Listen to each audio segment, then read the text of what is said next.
Hello mga Lods! Welcome back to my channel. So nandito na naman tayo para silipin naman natin ang estimated salary ng isang Kalingap team member na si Rachel Morales Vlog. So suportahan natin ang kanyang channel mga Lods. Siya ay isa ding charity vlogger. Pero siyempre huwag niyong kalimutan na isama sa pag-support ang kanyang langga na si Ruel of Malalag.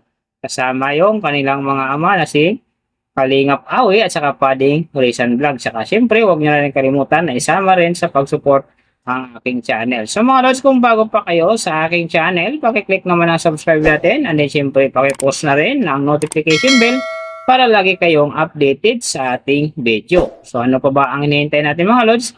Let's go!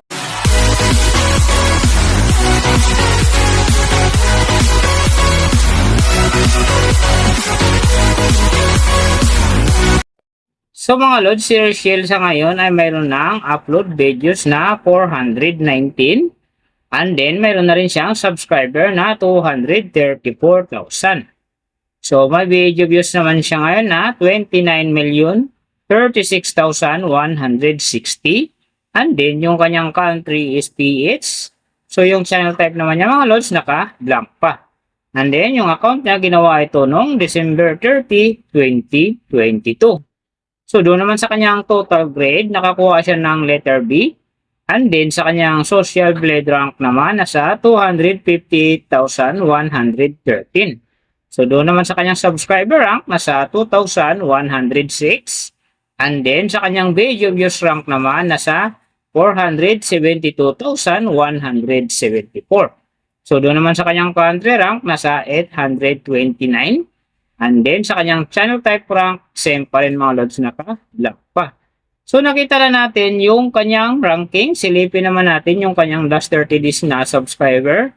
So, nakakuha siya dito ng 2K. Ang hindi lang maganda dito mga Lods kasi ang kanyang percentage ay bumaba ng 33.3%. Ang ibig sabihin, bumaba yung pasok ng kanyang subscriber ngayon kung i-compare natin sa nakaraan niyang buwan. So, alam na this, mga kalangga dyan, mga Rachel fanatic dyan, share na natin sa ating mga newsfeed and sa ating mga friends para gumanda ulit ang pasok ng kanyang subscriber. So doon naman sa kanyang views mga Lods in the last 30 days, nakakuha siya ng 1.585 AM views. So hindi rin maganda ang kinalabasan kasi ang kanyang percentage naman dito ay bumaba din ng 14.2%. Nang ibig sabihin nun, mas bumaba din ang pasok ng kanyang views kung i-compare natin sa nakaraan niyang buwan. So, share natin ang kanyang video mga Lods. Dahil mahalaga yan. Big help yan para umangat uli ang kanyang subscriber. And then, syempre, yung kanyang views. So, nakita na natin yung kanyang ranking, last 30 days subscriber. And then, yung kanyang views, silipin naman natin yung kanyang daily summary from subscriber, views, and then yung kanyang earning. So, sa kanyang subscriber mga Lods, may isang araw lang ako nakita rito na umangat ng 1K.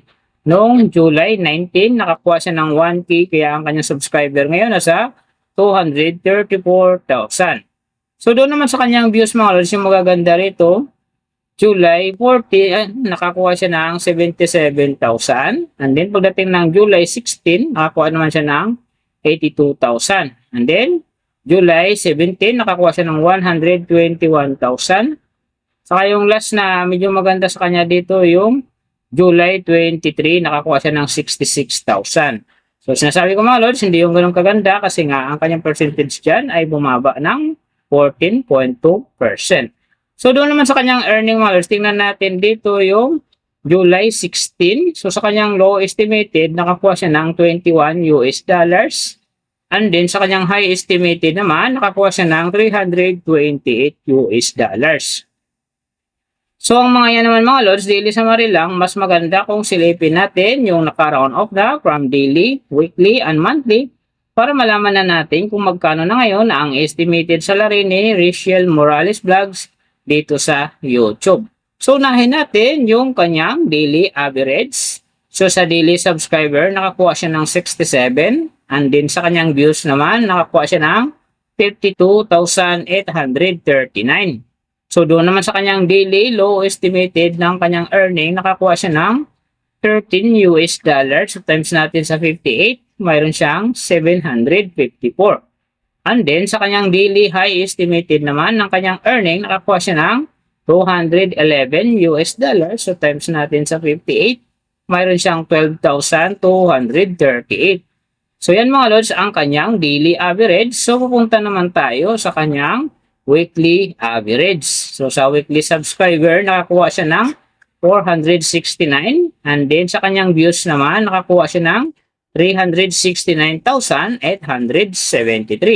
So doon naman sa kanyang weekly low estimated ng kanyang earning, nakakuha siya ng $92. So times natin sa 58, mayroon siyang 5,336. And then sa kanyang weekly high estimated naman ng kanyang earning, nakakuha siya ng $1,500.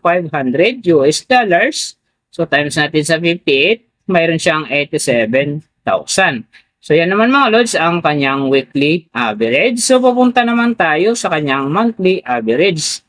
So sa monthly subscriber, nakakuha siya ng 2K. And then sa kanyang views naman, nakakuha siya ng 1,585,146. So doon naman sa kanyang monthly low estimated ng kanyang earning, nakakuha siya ng $396. So times natin sa 58, mayroon siyang 22,968. And then sa kanyang monthly high estimated naman ng kanyang earning, nakakuha siya ng $6,300. So times natin sa 58, mayroon siyang 365,400. So yan naman mga lods ang kanyang monthly average. And then yung nababanggit ko rito or nakikita nyo is pawang estimated lamang yan. Nakabis lang tayo sa Social Blade website. Isang public website na kahit sino pwedeng mag-open para malaman kung magkano na ang estimated salary ng ating mga iniidolong YouTuber, vlogger, or influencer. And then mga lods, like ko sinasabi na palaging natutupad dyan yung low estimated kasi nga hindi talaga natin kayang i-demand sa ating mga viewers na huwag mag-skip ng ads. Pero pwede pa rin naman yan maging times 2, times 3, or maging times 4 pa yan kapag ang isang vlogger nakapag-viral ng kanyang video. Pero siyempre mga lods, kung supporter ka ni Rachel Morales, so huwag ka na mag-skip ng ads dahil big help yan sa kanyang channel. At saka siyempre sa mga kababayan natin na kanya rin tinutulungan dahil siya nga ay isang charity vlogger. Pero siyempre mga lods, huwag nyo rin kalimutan na huwag na i-skip ang aking ads dahil big help yan sa aking channel at saka siyempre sa aking pangarap. So mga lods, kung nagustuhan nyo ang video na to, pakiclick naman ang subscribe natin and then siyempre pakipost na rin ng notification bell para lagi kayong updated sa ating video. So mga lods, kung mayroong gustong magpagawa ng video na sim nito para sa inyong mga iniidolong YouTuber, vlogger, or influencer, comment na sa baba yung tamang detalye ng kanyang channel para ma-search natin kaagad at pagawa natin sa next video. So big thank you sa lahat ng mga sumusuporta sa aking channel. At saka magsusupport pa lang. Ingat kayo palagi and God bless. At sana magtagumpay din kayo sa inyong mga pangarap. So hanggang dito na lang. See you on my next video.